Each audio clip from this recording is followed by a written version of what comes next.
Friends, রান্নাঘরে চলে এসেছি আপনাদের সঙ্গে একটা নতুন রেসিপি নিয়ে শেয়ার করতে। সেটা হচ্ছে পনির ভর্তা। আমি এখানে পনির লবণ হলুদ দিয়ে মেখেছি, কড়াই বসিয়ে দিয়েছি। এখানে সামান্য তেল দিয়ে পনিরগুলো হালকা ফ্রাই করে নেব। এখানে আমি কেটে নিয়েছি ধনেপাতা, পেঁয়াজ আর কাঁচা লঙ্কা। তো আধা পেঁয়াজ আমি কাঁচা মাখবো আর আধা আমি ফ্রাই করে নেব। তো সবার প্রথমে কড়াই গরম হয়ে গেছে, এখানে আমি লঙ্কাগুলো রোস্ট করে নেব। শুকনো কড়াইয়ে লঙ্কাগুলো রোস্ট করা হয়ে গেছে। এবার আমি রসুনগুলো তেলে ভেজে নেব।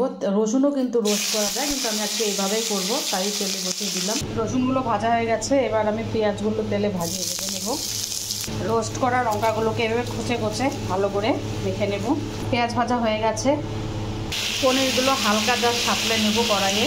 আমি পনিরগুলো সাঁতলে এখানে উপরে কাঁচা তেল দিয়ে দিয়েছি। সব একসাথে ভালো করে মেখে নিয়েছি। পনির ভর্তা একদম রেডি হয়ে গেছে। ভালো লাগলে লাইক কমেন্ট শেয়ার করবেন। Bye bye.